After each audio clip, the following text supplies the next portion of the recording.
Hello and welcome to another episode of Enter the Nerdosphere, the podcast where we dive deep into all of the week's best news and rumors that float around in the Nerdosphere, from the silver screen to the small screen and anything and everything in between.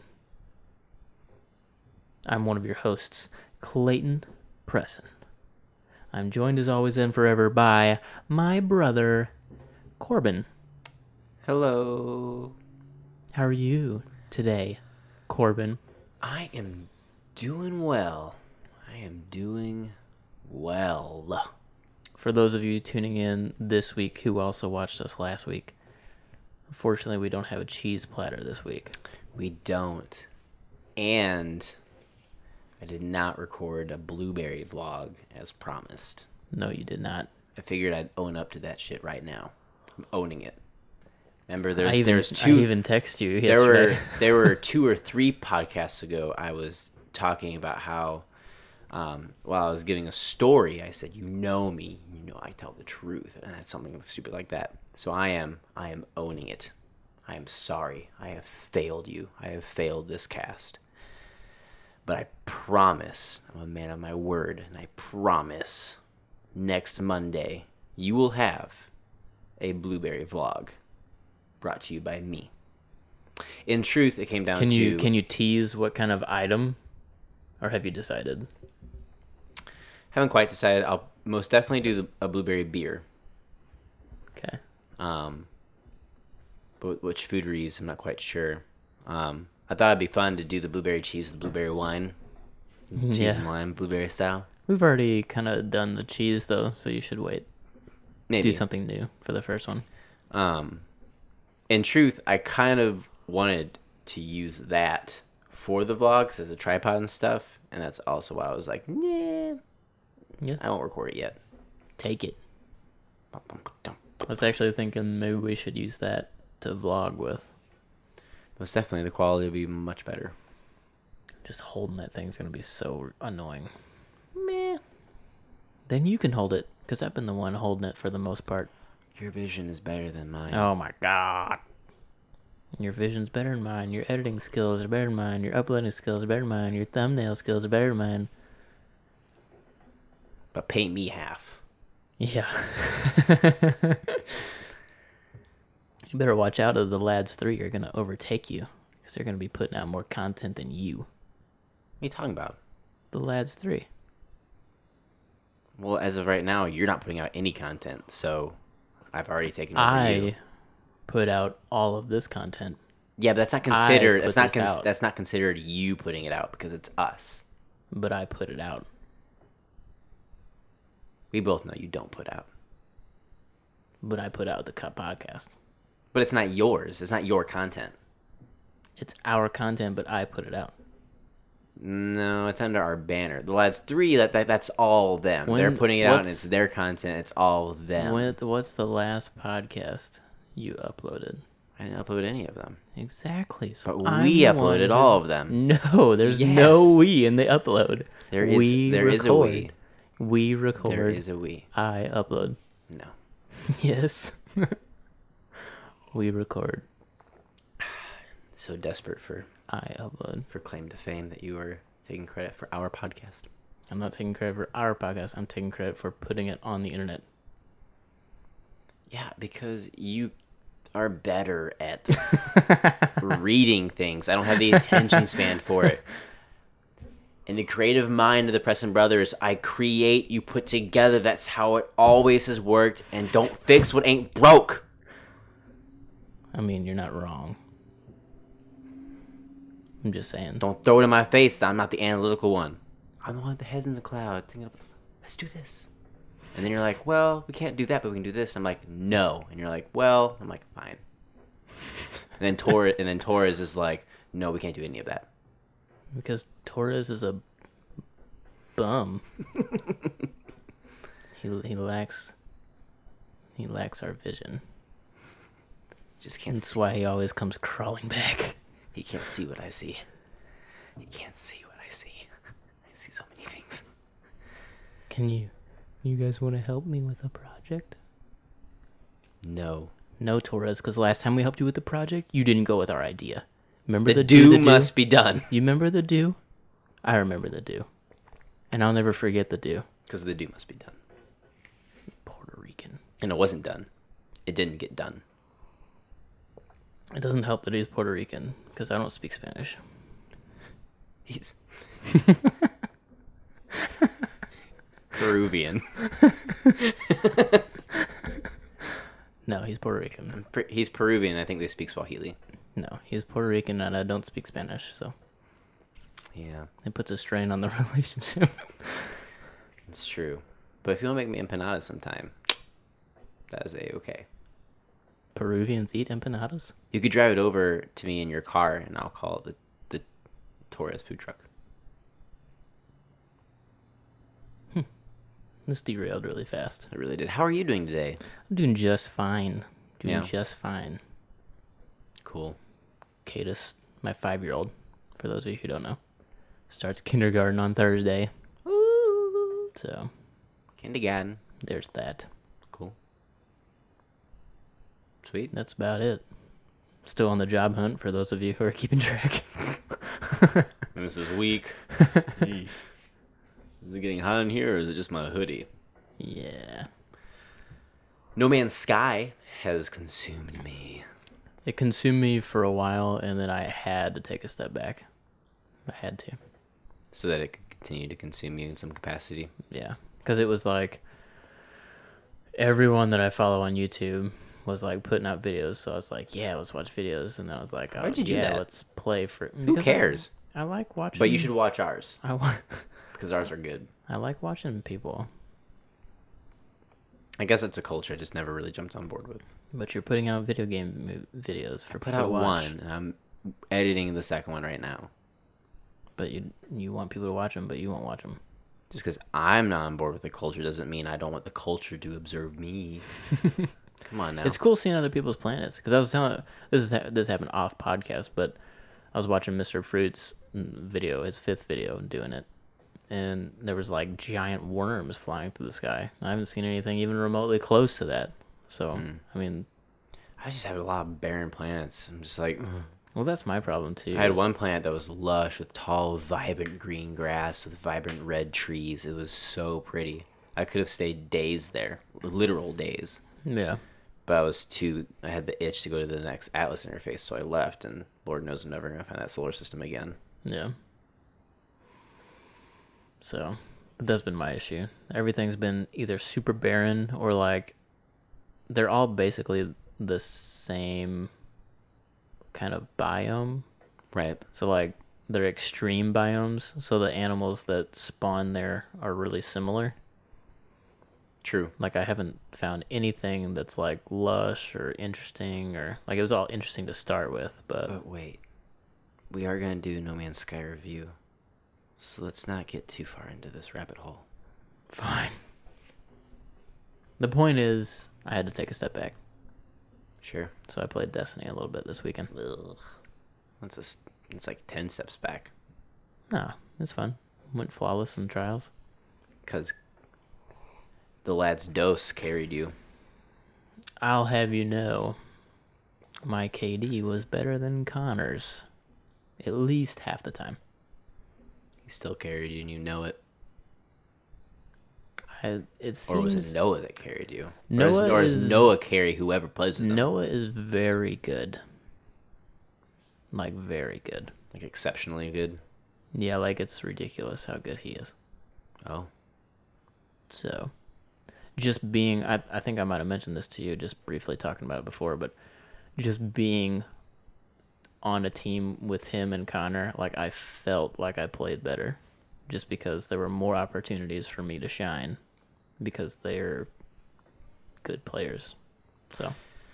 If they're good players, wouldn't that mean you would have less opportunity to shine because they're just like No, going ham and because everything? Trials is all about teamwork and finding opportunities. So, Your wife's home. and she's talking really loud. So, Very loud. but anyways, so in that sense, there were better opportunities because they they play together all the time, so they would like almost always instinctively, without even saying anything, like run one way or another at the start of the map. Right. And I would run the opposite way. So it was easy for me to flank because they're really good. So they could hold their own 2v3, and then I could flank and make a good opportunity. You know what I mean? love So like flanking. that's a good example of them being good, allowing me to shine. So anyways, yeah, that's it.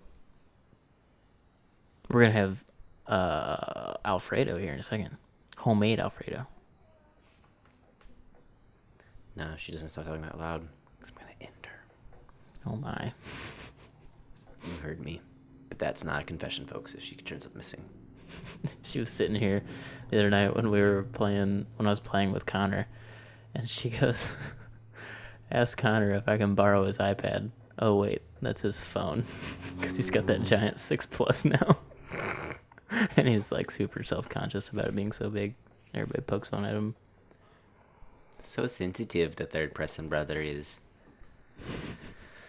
So sensitive that we have asked him to be on our show, but he is bashful. We're calling you out, bro beans. I was actually thinking today, and we could talk about more. I'm gonna bring it up right now, so it has to be a thing. We should do another Destiny cast on Rise of Iron. Do like a Rise of Iron impressions roundup type thing. Maybe have him and or Like when it Noah. comes out, like a month from now? No. Like now. 'Cause, I mean, we know everything that we're gonna know now. Is there enough to talk about now? Because we haven't played it. It's just like cosmetically what we've seen. Yeah, I mean, if you were paying attention like I was, there's like a majillion amounts of information. Or we can wait until it comes out. Easily, when we get world's first that are on the top 10 list of world's first for the raid, we can talk about that. So Confident over here. it's gonna happen. We've never tried, and we're very good. Okay. We'll be streaming it. So Cool. anyways, it's a lot of video game talk. It's okay. I did see Suicide Squad. Are we gonna do a review on Suicide Squad? Yeah, we're going to do Okay. a review on Suicide Squad. So we've both seen Suicide Squad, and there'll be a review coming. So wait with anticipation by your computer screen until you see it pop up. But until then, let's talk about our channel for a second. You want to talk about our channel for a second?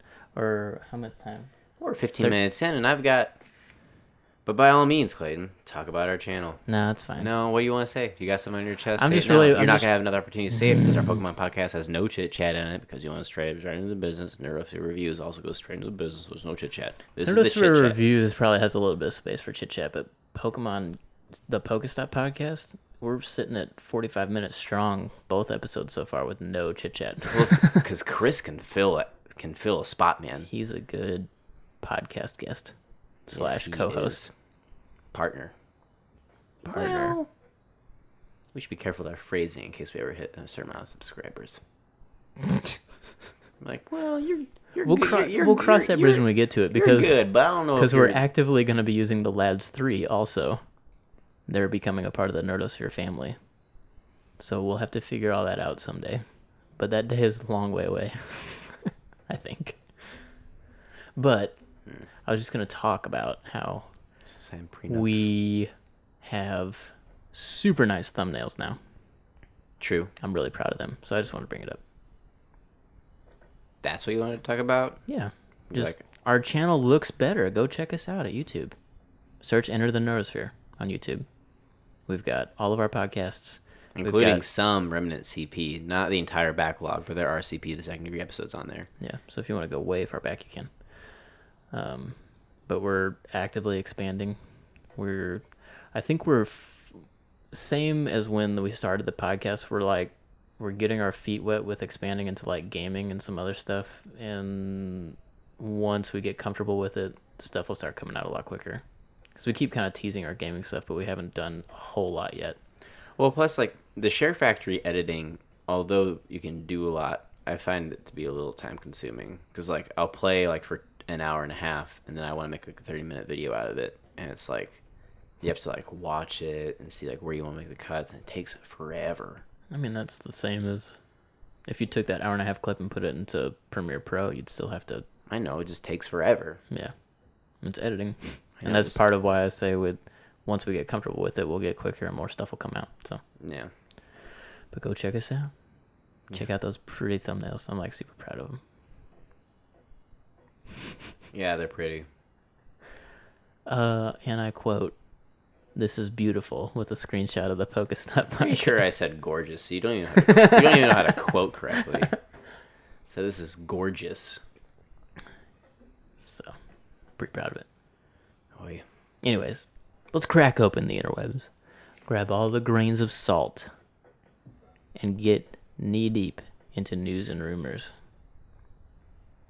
Is it real wood? Yeah, it's real wood.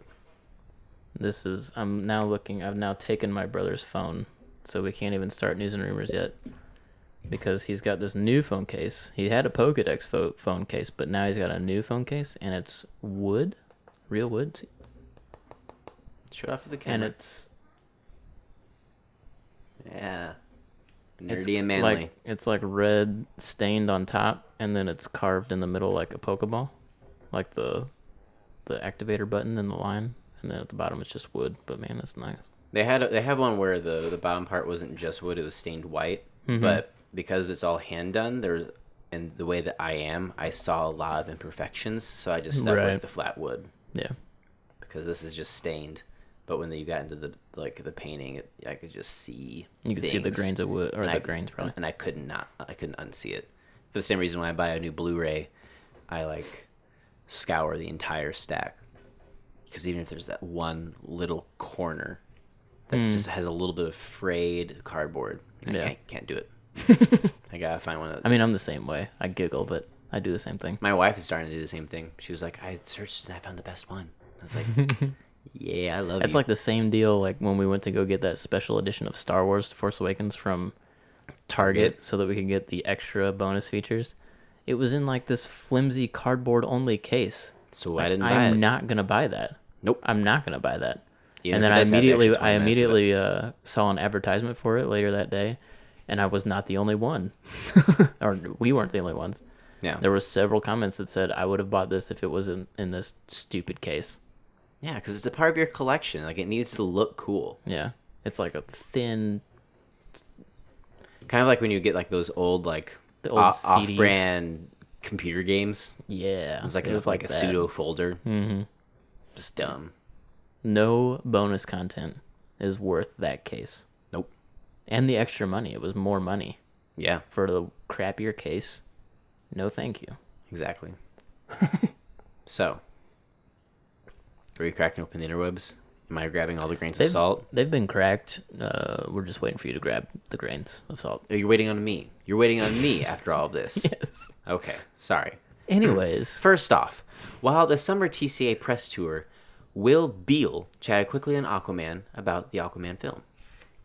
Beall, being the man who wrote the first screenplay and is still on the current drafts, is stated as saying, I can tell you that not all of the action takes place underwater. Some of the most fun action in the movie actually takes place on dry land. Beall also updated the status of the script, revealing that he was still currently working alongside Juan and Johns, and that what happens... Funny how you put it closer to my face. I'm trying to put it like... Because you have it... See how mine's like right in front of me? Yeah. Yours is, especially with me looking at you straight on, is over to the side. Because I'm reading my phone. I know, but... You're going to sound far away if you turn your head. I know. Funny how you're putting it, though, where I originally had it. It's still further away from your mouth. It's just more in front of you. You are... Look, this is where you had That's it. not... This is where you had it. That's not where I had it.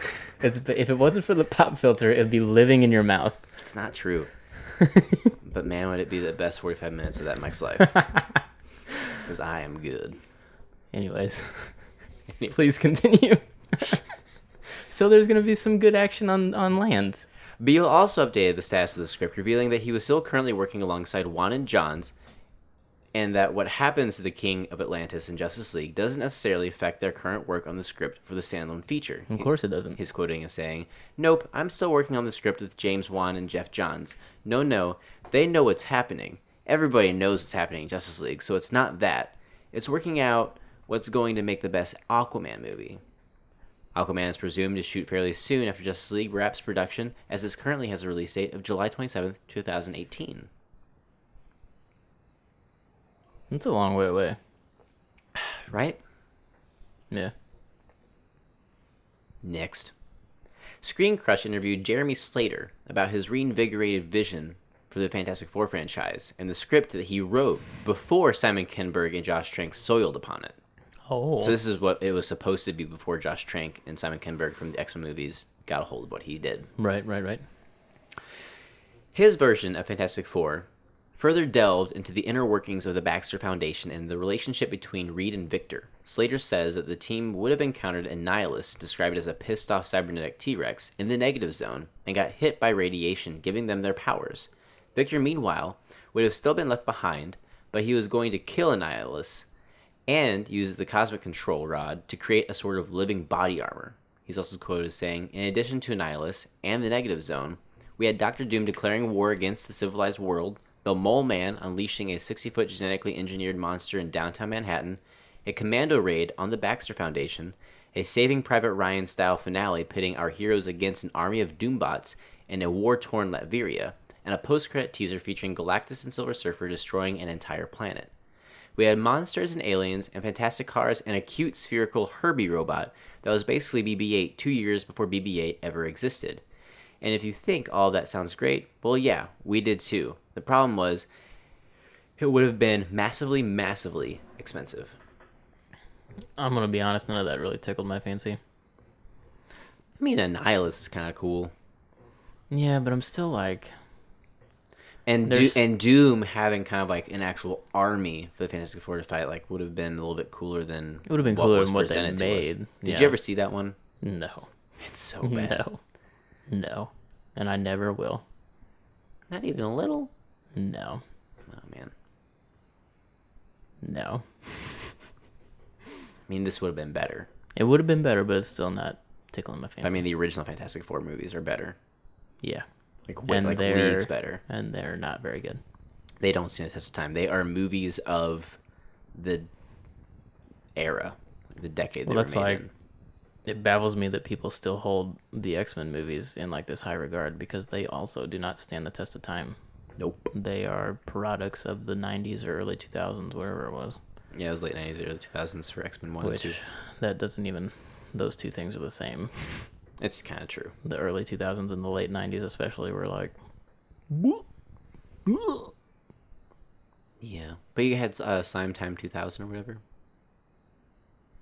On Nickelodeon. Oh, yeah. And Double Dare 2000 is what I meant to say. Double Dare 2000. Double Dare 2000, yeah. So and, Y2K brought some fancy names. Shoot. What's that comedy superhero movie that we really like? Mystery Men. Mystery Men. But Mystery Men was more of a spoof off of the Tim Burton Batman films. I know, but still, that still holds the test of time. I mean, yeah. What a good movie. And more relevant now than it's ever been. Yeah. If you've not seen that movie. If you've not seen Mystery Men, holy cow. That's your pressing recommendation of the week. Are we going to start that? Sure. Pressing recommendation of the week? Mystery Men. Mystery Men. Next, Kevin Smith reveals that the episode he's directing for Supergirl Season 2 is titled Supergirl Lives, as an homage to the screenplay he wrote for the Tim Burton film Superman Lives that never got off the ground. It's important to note that the episode has nothing to do with what the screenplay dealt with, simply a tip of the hat. Kevin Smith said that he had a teardrop when he opened the email from Gingberg, whatever his name is. Are we going to talk about the musical? We're getting to it. You're just wondering. Calm your tatas. Because I want to talk about it. Your tatas. You need to calm down. Next, new Rogue One trailer. Tone still looks good. Tone seems to be on pair with the last trailer. Yep. So was the reshoot drama just that? Drama? Maybe. Or this was done and ready to go. This trailer? Mm-hmm. That's not necessarily out of the question. They could have all of the marketing ready to go, just slated for scheduled release. That's true, because whatever reshoots were done would not. It wouldn't be in the trailer right now. Trailer. So, I'm still.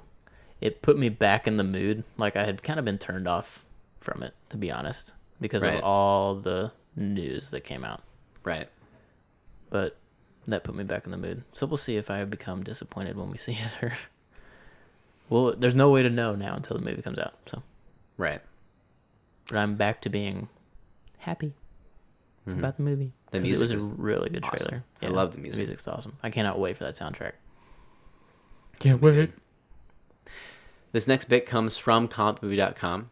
It's in regards to the Shazam movie. It's important to note that New Line Cinema, which is a division of Warner Brothers, but not quite the same thing, but it is the same thing, but not quite the same thing.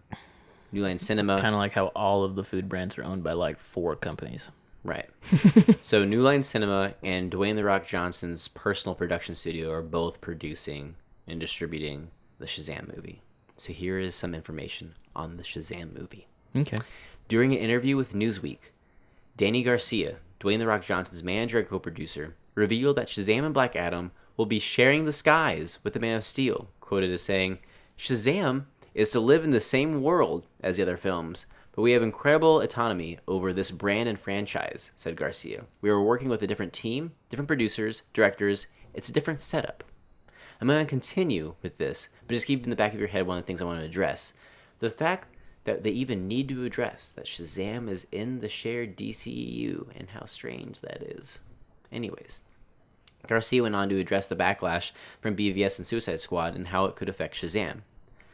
"We don't feel fettered by or constrained by the successes or failures and challenges of the other projects. That was a key component to our participation, that we be able to control the tone and the voice and do it the way we want. Just how connected will Shazam be to the current batch of DC films?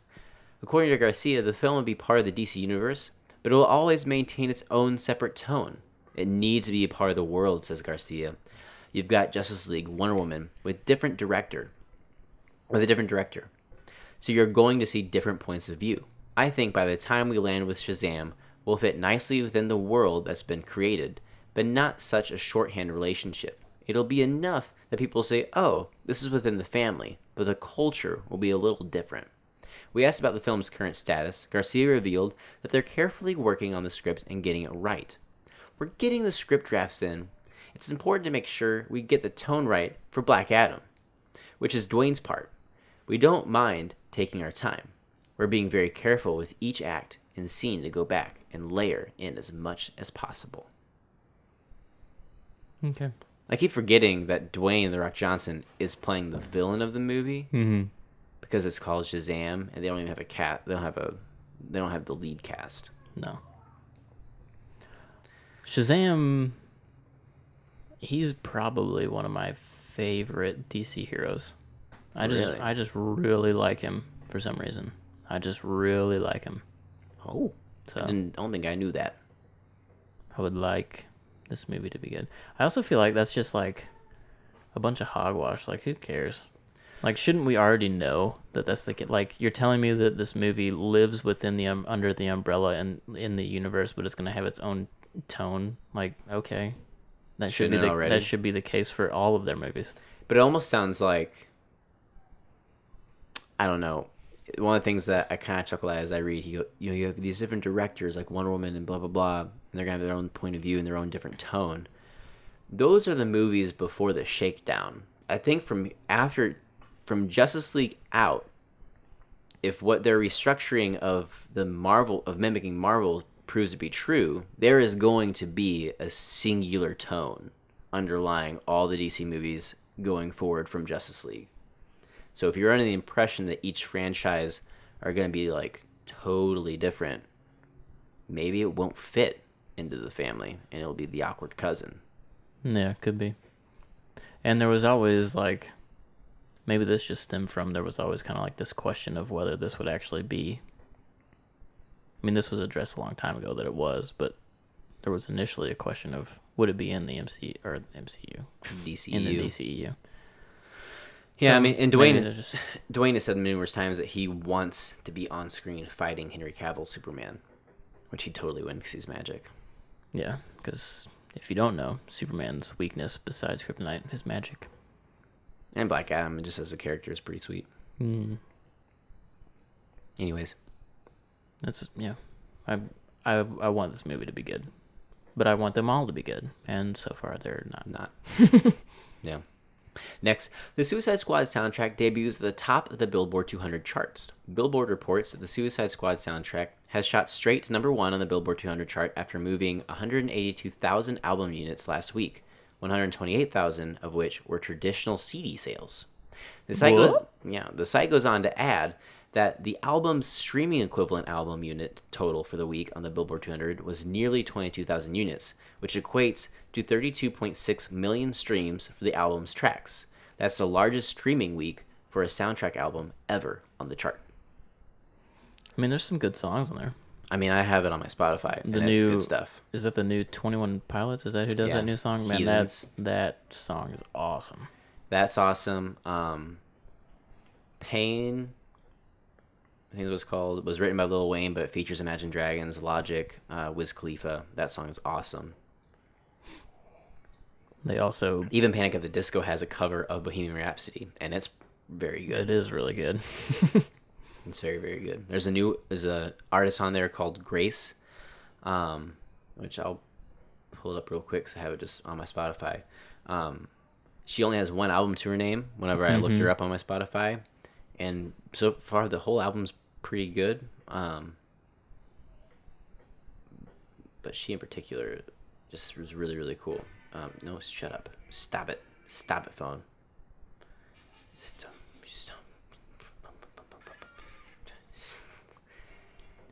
You don't own me is the song.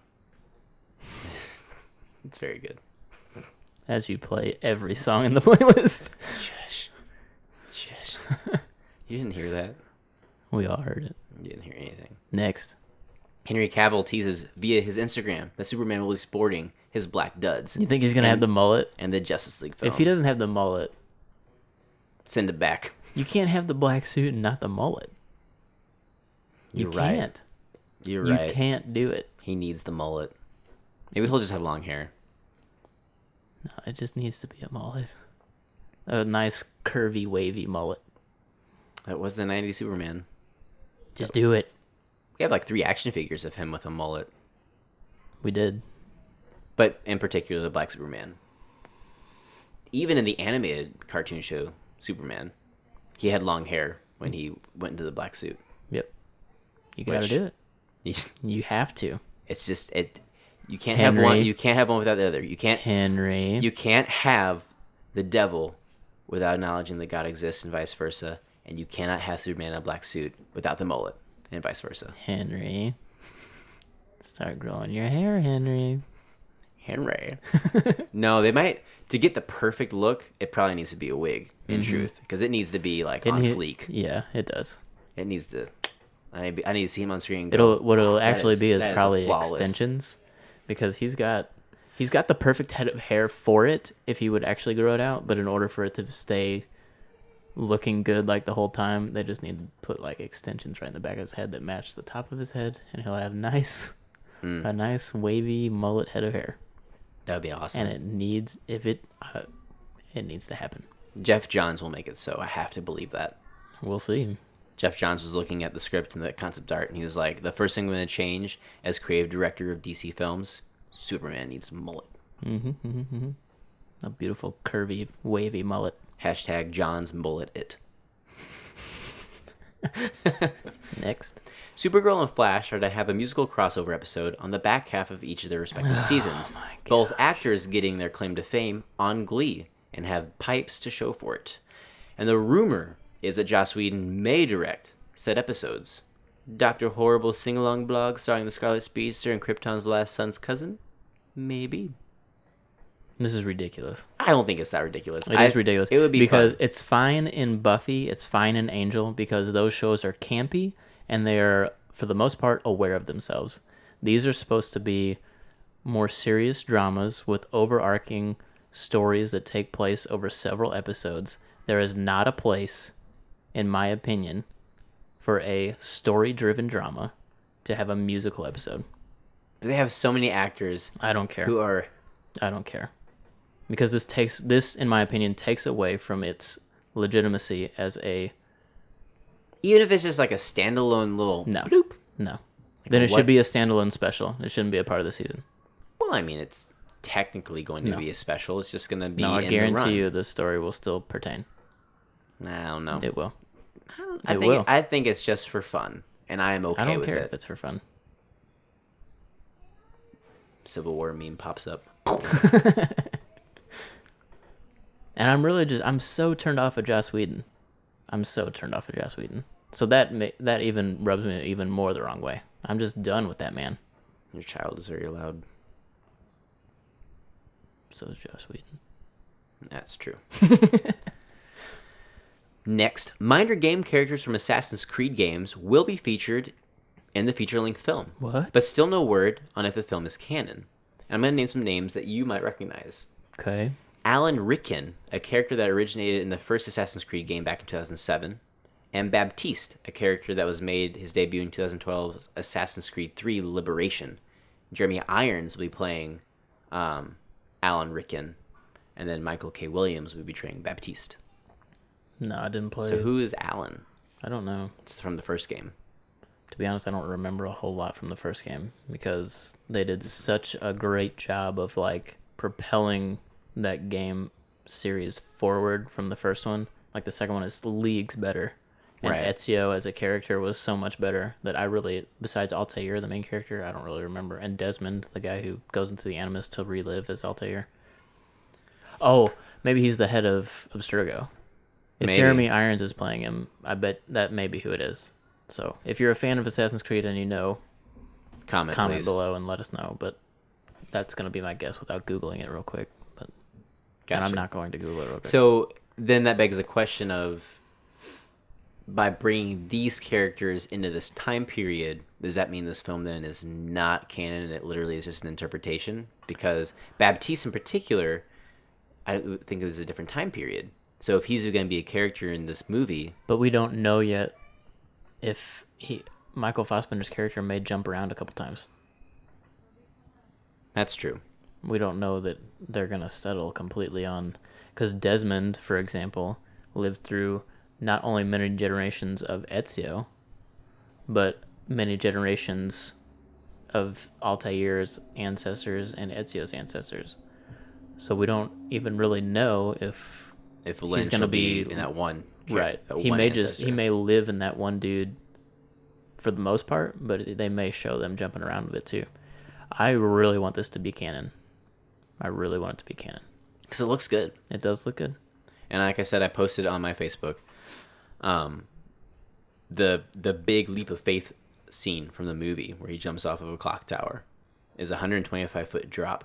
And instead of, they've really made a push for the choreography and the fight scenes in this movie to be as real as possible. Mm-hmm. They said they almost went with the digital character, but they said no, they want to do it practically. So they got one of the best stunt guys in the biz, and it's a video of like how they prepared for it. And so they would do like a 20-foot drop, and he would do it until he felt comfortable, and then they would build it up to a 60-foot drop, and they just kept doing that until 120 feet, and they jumped and they filmed it, and then obviously superimposed it in the film. So that drop is really done. It's awesome. Practically, which is so cool. Yeah. It's one of the largest stunt jumps ever to be done. Wow.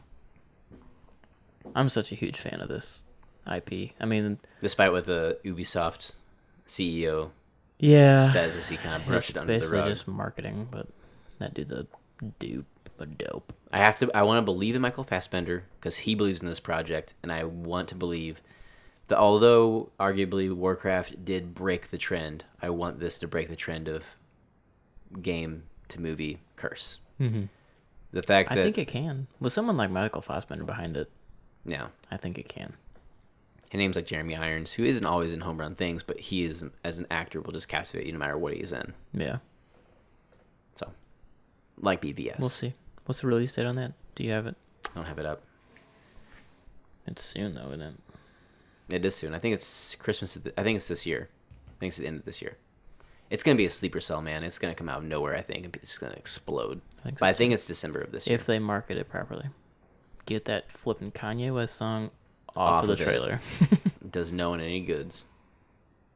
Next, White Tiger could come to Netflix as the next Marvel show. Bleeding Cool has reported that Marvel has wrapped production on 4 pilot shorts, and while 3 are a mystery, White Tiger is one of them. So Marvel was pitching another round of shows to Netflix. Good. And White Tiger would be a character a character type that would fit in well. She being she's an FBI agent, so you'd have a cool maybe crime drama. Mm-hmm. But her alter ego being mystical and martial arts like totally fits in with the tone and theme that's going on. I want Moon Knight bad. Moon Knight would be so good. He'd be perfect for Netflix. He would be. Perfect. For those who don't know who Moon Knight is, the best way to describe him is like Batman on crack. Yeah. Powered by religious. He's inhabited by a Egyptian moon god, right? Mm-hmm. The god of the moon, the Egyptian god of the moon. And then in addition to that, so he's got that personality inside him, he's got his own personality inside him, and then he's got at least one other personality inside him, all vying for control and how to go about things like in his head. Like, it is ridiculously awesome. He is a brutal hero. Yeah. There was right around the time of New Avengers, so this is early mid 2000s, like 2005s. There was a relaunch of Moon Knight, and that whole run was just out of sight, and I own it all, and it is beautiful. The scenes of his personality is talking inside his head are really cool, and that would be cool for the show too. It'd be unique and different. Next. And you get more gadgety and stuff too, because he's like Batman. He's a fortune, right? Because I was gonna say, him being inhabited by this god doesn't really give him any powers, does it? No. Yeah, he's just like got this weird personality in his head. Next, Mirror Master comes to Flash Season 3. And to the Rogues Gallery. Mirror Master. It's one of the classic Flash villains. Miss Martian comes to Supergirl Season 2 as a reoccurring character. Is her name going to be Meg? That's so... What? It's from Young Justice. I know, I was going to say, hello, Megan. Hello, Megan. And no more island flashbacks for Arrow Season 5. But flashbacks are still going to happen because they are an integral part of the show's storytelling. CW president... They are not. They are not, and they haven't been since Season 1. Arguably Season 2, because it has Slade. You know that to be true. Okay, so Season 2. Beyond that, it's stupid. Yes. CW President Mark Pedowitz confirms the Flashpoint, quote, exercise only lasts for a couple, not few, his word choice was couple, of episodes before coming back. Yeah. So we knew it was too good to be true. This would not last. We were kind of hoping maybe it would last the mid-season, so that big crossover would be a Flashpoint sort of resolution. I think they missed the boat here. I did too. And here's one of the things I wanted to comment. My friend Ian and I always talk about how a lot of times, no matter how good a TV show is, they fear change. But us as a viewer, embrace it. And so a really good but goofy example of this is My Name is Earl, which was a hit or miss with people, whether they liked it or not. But one thing it was not afraid to do was put its main character in drastically varying situations for an entire season. Like the third season, he's in prison the entire time. And no show that I've ever watched really has the guts to kind of do that sort of thing where it literally kind of changes the format of how the show runs. The character is in this completely different place, kind of breaks out of the routine formula of what the character is going through. And this would have been something that would have been unique to TV, but would have been great for the show to literally have almost even the entire season be so different, so all the character relationships are polarized. No. I don't know. I think that this was a huge mistake on their part. I agree, because you can't now use this again.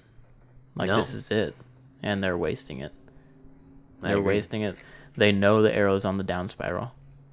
They know they're introducing Supergirl. This was the perfect time to make the most of something epic like Flashpoint and change the Arrowverse to maybe call it the Flashverse. Yeah, because Arrow is the least relevant show. Not taking consideration how terrible Legends of Tomorrow is. Yeah. Arrow is the least relevant show of that entire lineup. But seriously, they missed the boat. They could have set everything back on track, reintroduced Supergirl, and had a reason for it. Right. I don't know. I mean, I'm sure I'll enjoy what they do, but I will always wish that they had done more with it. I agree. Especially since Arrow is just trash. It's so If bad. that show was on, if this universe was on any other network, the Arrow would no longer be on canceled. air. It would no longer be on air. The only reason it's still on air is because they want to keep it relevant to the other shows. Mm-hmm. And they continue to use it as the anchor to introduce new things into that universe. I agree. Next. So, remember that Ghostbusters reboot that came out? Everyone was praising because, oh, it's edgy, it's all females, blah, blah, blah, this, that, and the other. Mm-hmm. Well, might be time to call it a flop. And here's why. According to The Hollywood Reporter, Ghostbusters came in at around $180 million globally on a Globally? Oh, no. On a $144 million budget before advertising. Oh. And will probably wind up losing about $70 million. We won't see another one. Here's what box office analyst Jeff Block had to say about it. We use him. We like Block. Yeah. He's good. Ghostbusters is on ice until further notice. I just can't fathom the creative talents behind it. Feig, McCarthy, Wig, etc. slogging out another one when the reception to this first one was so mediocre. Though a Sony rep denies that the losses will be so steep, it's difficult to imagine the studio isn't disappointed with the film's overall performance. And even though Ghostbusters is yet to be released in several countries, including Japan and Mexico, it still needs to make close to $300 million to break even. Oh, my word. It's not going to happen. Here's the deal. This movie frustrates me.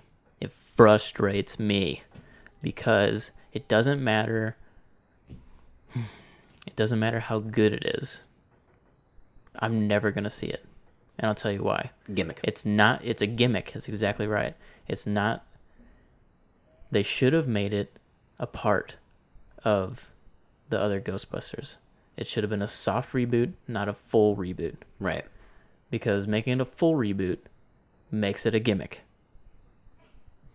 It is a gimmick. Right. I don't care if you want to be... How do I say this without sounding like a douche? It's okay that they're all female. What's not okay is that they did it to make it all female. Yes. That's what's not okay. It's a gimmick. We It's went tokenism. over the same thing with George Takei. George Sulu. Takei and praising him for not agreeing with making Sulu gay. Because no matter how you shake it, this was done just to have a female team of Ghostbusters. You could have easily done a soft reboot with a new team who was female. It'd still be in the same universe. They're picking up where the other dudes left off. And then how cool would it have been if Dan Aykroyd was the bad guy? If he was the one still dabbling in the supernatural, and that he's the reason all the ghosts are going nuts. Because we had talked about in one of the trailers, they had stated the ghosts' activity is being it's something about it being artificially ramped up or exponentially propelled. And we said, how cool would that be if it was like Dan Aykroyd's character, things had simmered down. Maybe he's poured down his luck. He wants the ghosts to come back, so he has maybe a job or something, or he's just a crazy scientist now. Like, who knows? Anything. What's unfortunate is we now have an entire generation of people whose only experience in Ghostbusters is going to be this movie. And that terrible song by Fall Out Boy. It's ridiculous. No, if that's your first movie and you don't think it's any good, why would you go back and watch the classic? Which is amazing. You didn't do... So on the talking point you said about it being a gimmick, we've talked about how Ghostbusters is this cultural movie icon, like Back to the Future and like Star Wars. It will always stand the test of time, and it will always be a classic, and it will always be fantastic. You have disrespected the original source material. You did not do it justice. You spat in its face, and now you have soiled it retroactively. Yep. It's very frustrating. They didn't do a good job marketing. I don't know. They just... The power of Patty compels you. I hate that line with a furious passion. Yeah, me too. I don't know.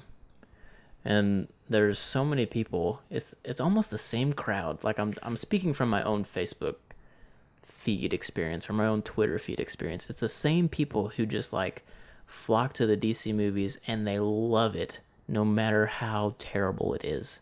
They will not view it objectively. Right. It's the same. It's that same group that's just like, this movie was great. Everyone hates it because they don't want to watch a movie about women. No, that's not it. It's really just terrible. Yeah. Anyways, that got really heated. Just move on to the next one.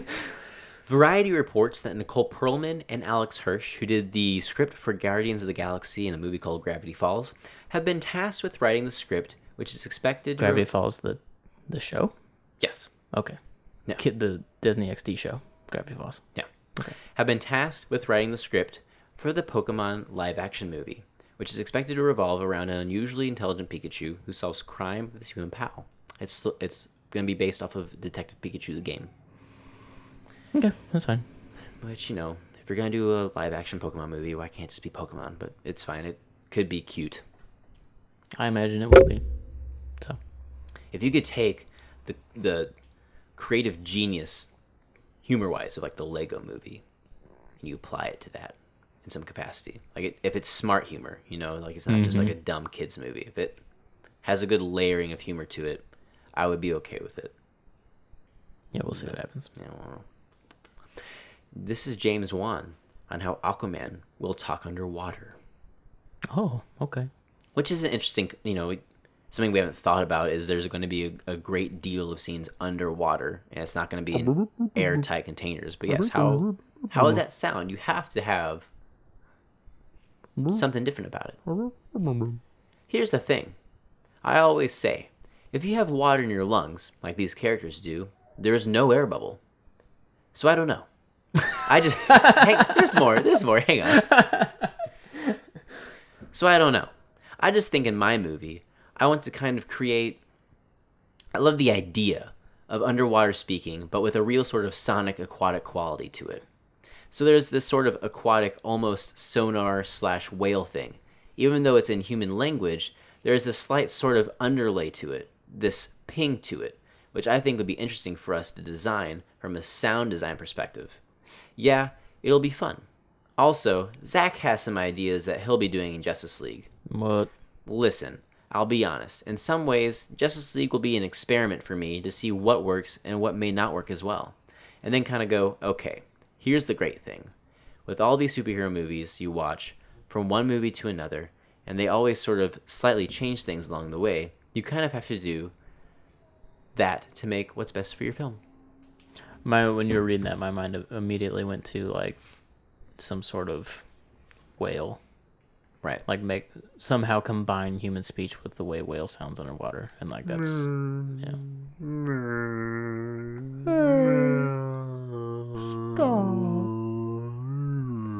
Black Manta. You're such a bad guy. Is that it? Yeah, that's it. No. All right. I almost kind of wish I had ended it. I didn't think that the Ghostbusters would get you so riled up. I kind of wish I had ended on that one. Yeah. I'm just so frustrated. I'm so frustrated at Hollywood making movies not to tell stories, but to appeal to certain audiences. Well, it's like we were kind of talking off cast, and we can talk about a little bit in our Suicide Squad review. It's like that one time that Pam walked in when we were doing the podcast. Yeah, it's like, we're talking. Yeah. You know, they went back and tried to tone down the relationship between Harley and Joker so it wasn't so abusive, so it wouldn't offend people. But why on earth does Harley Quinn, as the lead actress of this movie, have to be the poster child for womankind? Why Especially can't we? when she's a villain, for one. Why can't we have just a character be a character in a story? Why does it have to be some sort of metaphorical representation of an entire gender, an entire race, an entire species? Like, I don't understand. WTF? Yeah. There's a difference between being disrespectful and being politically correct for the sake of being politically correct. And our country, especially, and the culture that's influencing politics and now is influencing art and storytelling is ridiculous. It's oh my. It's okay to tell a story about something that's not perfect. It's okay. It's okay for a main character to be in a relationship that's not right for them. It's okay. It's a story. And guess what? If she points a gun at the Joker's head and he slaps her and abuses her, and then she kisses him because they're just in this toxic, messed up relationship, guess what? That's not disrespecting women and putting out a bad representation of what a relationship is for our women or our young girls growing up. One, they're seeing a movie called Suicide Squad. Two, it's the Joker. And three, who cares? Let the characters be a character and have the world that you've created. It does not mean anything beyond that. Yeah, exactly. It's all fantasy. It's like nobody's... I don't know. It doesn't have to make a statement. No. It doesn't need to be about that. What it does need to be about is staying true to the characters and what's going on in their lives. Their lives are not there to represent what you're going through or what we should strive to be. Yeah. Exactly. It should just be a story. It should just be a story. Unless your story is about that. Yes! Which is also completely okay. And that's what Sundance is for. All right. Anyways. Let's get out of here before we hit the hour mark. All right. That has been. Thank you for joining us today on Enter the Nerdosphere. You can always find us on YouTube, Facebook, iTunes, and Podbean. Make sure on all of those mediums to like, share, and comment, subscribe, give us reviews, chat with us, interact with us. We would love it. That's the quickest roundup I've ever done of all that information. If you want to email us, are we at Nerdosphere now? We are at Enter the Nerdosphere. At Gmail? No, at Gmail. Enter the Nerdosphere at gmail.com. Cool. Our Twitter is still CP2degree. But We we're working on the handle. What we're doing is we're building up a foundation so that we can make a case for taking over the handle that's not used right now. Because it has been inactive for many years. Since 2011. Not been a tweet. That's not to say that they haven't logged in. Right. But I will also say that the website for it's a business. It's some business in St. Louis, of all places. Right. Their website no longer exists. You click on it, it goes nowhere. Right.